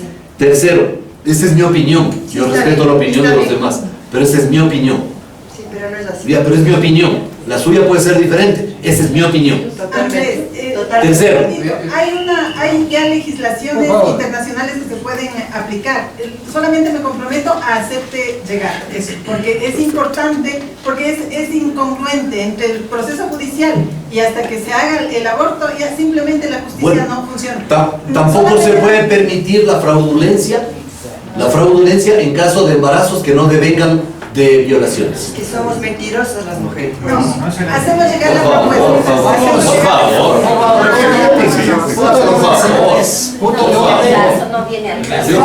Vamos a escuchar al candidato. Ahora está en su yo discrepo, Solanda, en una parte. No es forzoso tener una asamblea porque yo creo que una asamblea con una mayoría que además no se va a dar. O sea, la fragmentación se va a reflejar en la asamblea. Pero yo creo que hay que mirar con diferentes ojos la conformación de la asamblea durante el próximo gobierno. Y creo que hay que entender una cosa. Ya no puede haber un presidente sometido a un grupo de diputados para firmarles un contrato colectivo. Eso también es parte del pasado. Yo creo que aquí el presidente tiene que tener los pantalones de decir, miren, yo he propuesto esto. Y a mí no me tienen que venir a explicar, ni yo tengo que llamarles a los diputados, o asambleístas, o como se llaman. Ellos tienen que explicar ante la opinión pública cuál es su postura sobre estos temas. Y ellos verán si votan o no, porque a mí no me van a complacer, porque yo soy una persona nada más. Ellos tienen que actuar con un sentido nacional y privilegiando el interés público. Pero, si es que andan en vacilaciones y en culipandeos, al menos de mi parte, ni crean que les voy a mandar a llamar con nadie ni a visitar con nadie, porque para los asambleístas no hay nada, que es un sueldo fijado en el presupuesto de la función legislativa, que cumplan con su labor y que rindan cuentas. El día en que cambiemos de actitud frente a los contratos colectivos que históricamente se han firmado entre los presidentes y los asambleístas, por supuesto no en mi caso, pero recientemente hubo casos de esa naturaleza que se compraban voluntades en el Congreso anterior nada más, se compraron voluntades. Eso al menos no puede ser la tónica del próximo gobierno. ¿Cuál es la ventaja de esto? Que hay una ciudadanía activa. Y esa ciudadanía activa ya no va a estar así como diciendo, no ha rendido cuentas, seguimosle nomás. Va a ser una ciudadanía activa que va a reaccionar desde las redes sociales, desde su activismo, para exigirles a los legisladores simplemente que cumplan su función. En cuanto a la opacidad de las cifras, Emilia, yo coincido con usted totalmente. O sea, claro, no tenemos tiempo, tengo muchísimas cifras que me gustaría mostrarles, algunas de ellas discrepantes con las cifras oficiales, pero aquí yo quiero hacer una reflexión. Tan grave es la situación que las cifras oficiales dan cuenta de la gravedad de eso. ¿Cómo serán las cifras reales? ¿Cómo serán las cifras reales? ¿Qué se va a hacer con Assange? Señor Assange está en la embajada del Ecuador en Londres, no como una persona perseguida por otro gobierno por sus convicciones religiosas, políticas, por su opción sexual, por su filiación, por su origen, por nada. El señor Assange escapa de la justicia sueca y se refugia en la embajada del Ecuador. La justicia sueca tiene 2 causas judiciales en contra del señor Assange. Una de ellas en la vía civil y otra en la vía penal por una presunta violación cometida contra 2 ciudadanas de esa nacionalidad. Y lo que el señor Assange lo que tiene que hacer es responder ante la justicia de ese país. Hasta el momento, ustedes saben que el último incidente entre Ecuador y Gran Bretaña fue precisamente por esta materia, porque la Fiscalía de Gran Bretaña se niega a que el interrogatorio de la Fiscalía sueca se produzca a través del mecanismo propuesto por Assange. Entonces, este es un asunto de derecho internacional y obviamente las instituciones, por ejemplo la del refugio, en este caso la del asilo diplomático, tienen linderos claramente delimitados por el derecho internacional público y da la impresión de que la situación del señor Assange está por fuera de los linderos del asilo diplomático previstos en las normativas del derecho internacional público. Por lo tanto, la situación del señor Assange tiene que ser una resolución de derecho en función de las normas que están vigentes, no solamente desde la parte doctrinaria del derecho internacional público, sino también de todos los convenios internacionales que, aunque no estén suscritos por el Ecuador, de todas maneras están vigentes. Yo no creo, Nicolás, que haya que identificar a asambleístas que obstaculizan la fiscalización. Aquí el que ha obstaculizado la fiscalización se llama Rafael Correa. Él es el principal responsable de esto, porque él es el que ha ocupado todas las funciones del Estado y además porque la asamblea dejó de ser asamblea y pasó a ser un edificio comunitario, donde vea, ya me vienen a ver, donde no se hace ningún tipo de fiscalización.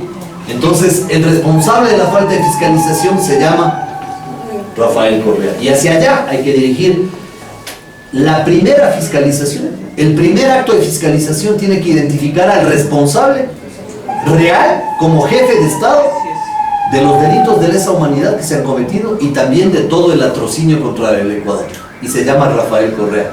Primera acción, el señor no se va a Bélgica de gana, que ya tiene echar la maleta. Bueno, qué bueno, que en la cárcel también va a necesitar ropita. Patricio, respecto de las medidas de la corrupción, hay que desmantelar en primer lugar el aparato de justicia. No puede ser que el fiscal sea el abogado del presidente. Es el abogado del presidente y va a ser su juez natural.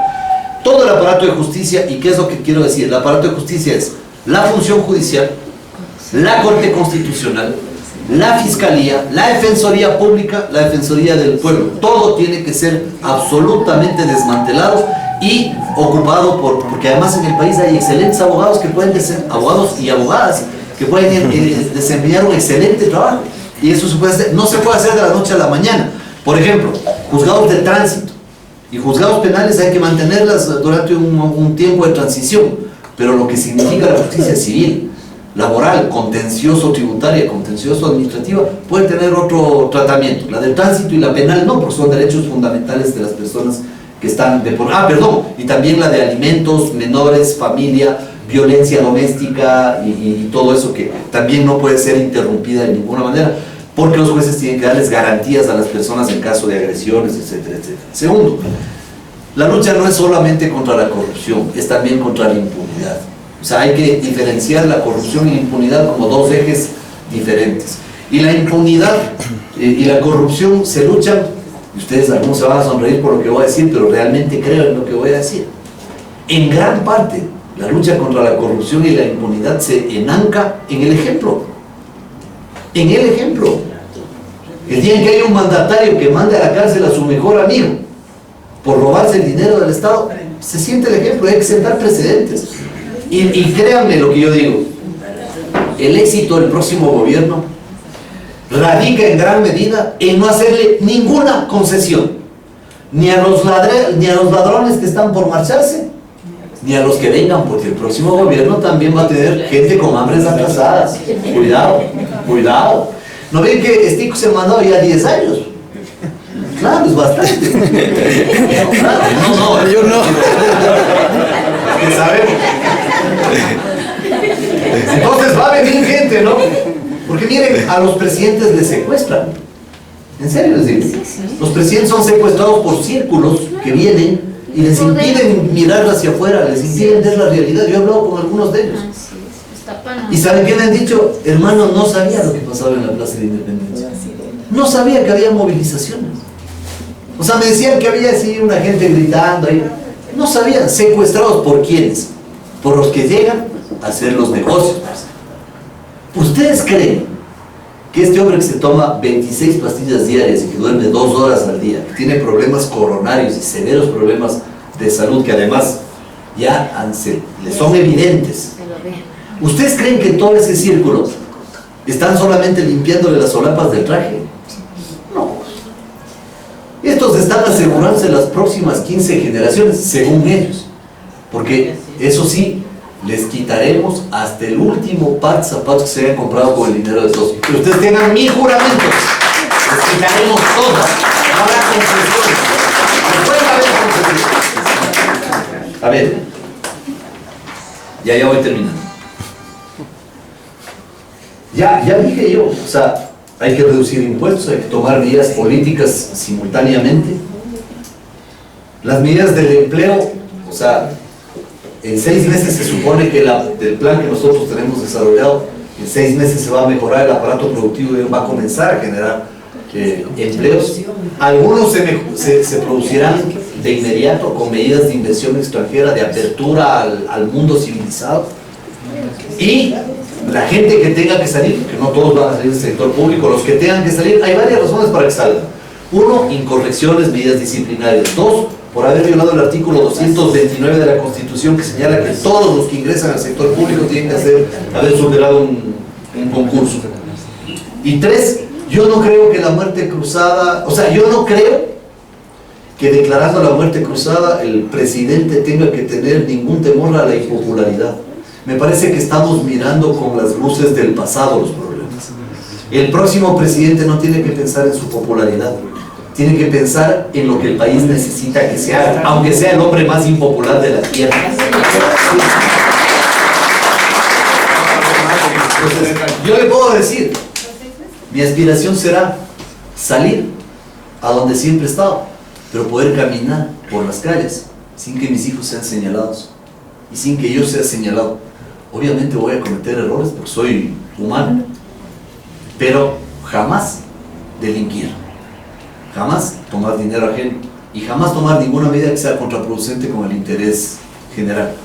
Eso me puede hacer súper impopular, sí, pero el tiempo se encarga de perfilar las obras de los hombres y de las mujeres. Gracias, Andrés. Ya, termino. Lo de Jenny, que es importante. Lo de habrá elecciones. Lo de la desunión de la oposición. A ver. La sorpresa. Vean, el día que yo diga, voy por tal, toda la maquinaria del gobierno se va a dedicar a acabar esa posibilidad.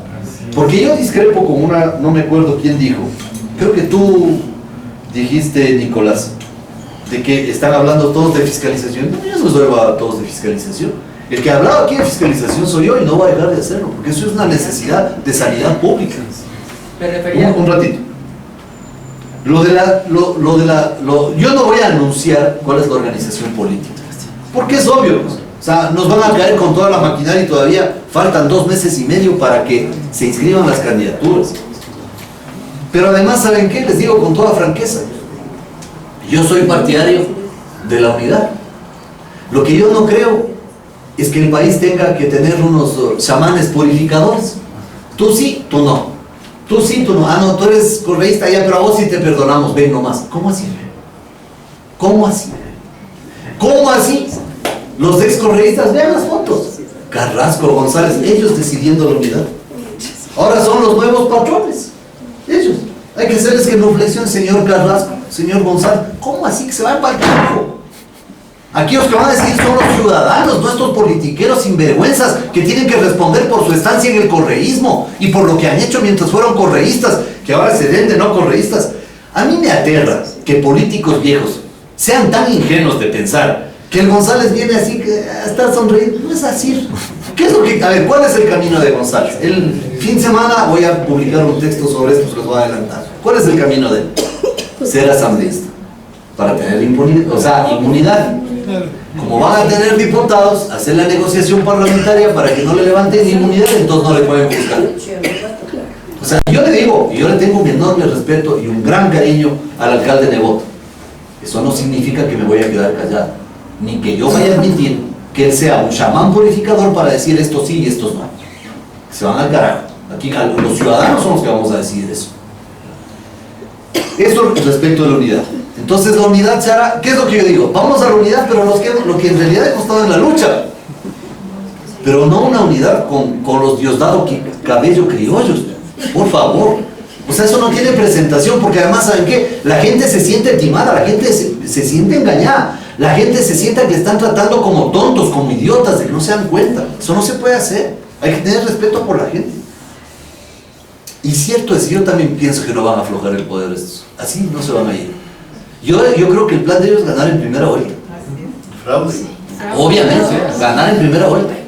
Porque ellos saben que si es que hay segunda vuelta, al día siguiente ya tienen que largarse. Pero para eso hay que hacer un plan estructurado de todas las fuerzas cívicas del país para impedirles que se vayan. Ya te contesté a ti, Guillermo. Miguel, las reservas de oro, los 580 millones de Goldman Sachs. Bueno, ese es un tema que el oro no es que está entregado para que nunca se devuelva, está ignorado a través de una garantía, ¿no es cierto? El oro funciona como una garantía. Y los recursos permitirán, cuando haya recursos, permitirán recuperar ese oro, Dios mediante. No es una cantidad tampoco que un nuevo gobierno no la pueda realmente solventar. Son algo así como 600 millones de dólares, ¿no es cierto? Cerca de 600 millones de dólares. A mí más lo que me preocupa son los términos en los que se produjo la negociación con Goldman Sachs. Porque justamente en el artículo se habla de que hay algunos acuerdos o puntos, como bien lo mencionas, que no están claros entre lo que es el Banco Central y Goldman Sachs. Son zonas grises de ese contrato, por si acaso yo ya me conseguí el contrato, podemos sentarnos algún rato a revisar. Esas zonas grises son las que le pueden poner en aprietos al Ecuador al momento de reclamar la devolución. Porque coincidentemente es por 3 años, comenzó en 2014 terminó en 2017. Sí. Y coincide justamente con las elecciones.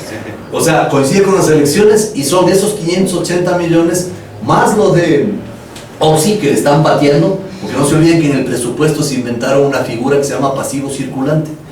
Eso no existe en ningún presupuesto. Si es que aquí hay un economista, ustedes meten en Wikipedia pasivo circulante y solo aparece en el presupuesto del Ecuador. ¿Saben para qué sirve el pasivo circulante? Presupuesto del 2015 ponen, por ejemplo, la deuda a todos los proveedores petroleros, le pusieron en esa cuenta contable que se llama pasivo circulante y le pasan al presupuesto del 2016. Entonces no se contabiliza como deuda y supera el 40% del PIB.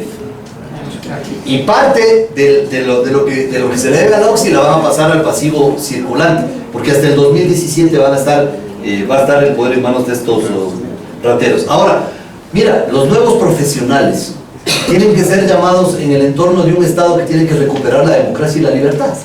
Y obviamente un gobierno que esté conducido por los mejores ecuatorianos, ellos tienen también la obligación de llamar a la gente más competente, cualquiera que sea su orientación política, porque el gran pacto social nos tiene que necesariamente conducir al respeto y a la tolerancia.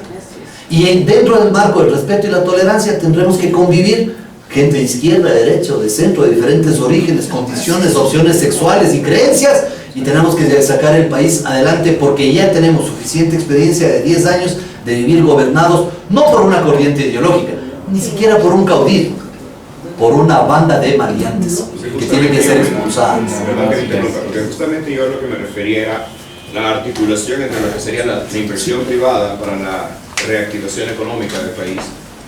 ¿Cómo va a articular con los profesionales existentes ahora, probablemente entre 25 y 40 años, de alto nivel, y los que vienen PHB seguramente que se ponen con el programa de CNC, que seguramente comenzarán a entrar entre este año el próximo, no sé, cantidades exorbitantes de nuevos profesionales PHB, pueden ponerte 100.000 personas? El problema es de fondo. Mientras el sector privado tenga la capacidad y las garantías para generar empleo, toda esa gente podrá tener una oportunidad. Si tienes un sector privado que no tiene las garantías básicas para la generación de empleo, simplemente eso no va a ser posible. Bueno, vamos a dar por finalizado este evento con las palabras de Sebastián Castro, quien es presidente del Foro Nacional Acuerdo Ecuador. Sebastián. Acá, gracias. Bueno, más que nada como foro queremos agradecerles las personas que llegaron al inicio y dieron la presentación de César. Nosotros somos una organización ciudadana, sobre todo, profundamente inclusiva, queremos trabajar, somos personas preocupadas por la política y el bienestar del país. Este foro nace justamente de esta preocupación, de este interés, y lo que buscamos es la prosperidad del país. Queremos llegar a unos grandes acuerdos nacionales. Por esto tenemos una apertura para todas las líneas políticas, todos los precandidatos o candidatos ya que están apareciendo en la palestra electoral. Lo que estamos haciendo es invitarles justamente para poder escucharles y poder sacar unas resoluciones, digamos, unos acuerdos internos que nos permitan hacer una propuesta para todos los candidatos que se presenten y al que llegue o al que gane volver a presentar lo mismo, justamente recogiendo lo mejor de todos, lo mejor de cada uno de ellos, resaltando las cosas buenas que han propuesto y sobre todo muchas veces también criticando las cosas que no nos han dicho.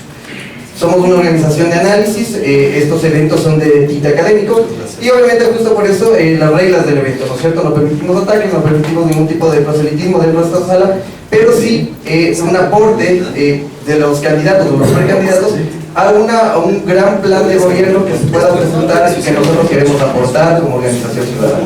Todos ustedes están invitados a participar de los foros, de los eventos de conversatorios y asistir o acompañarnos en las asambleas que tenemos de la organización los días que quieren participar. Bueno, para cerrar, nada más darles las gracias, muchísimas gracias Andrés por acompañarnos. Por la paciencia a todos ustedes, muchas gracias. Muchas gracias por acompañarnos.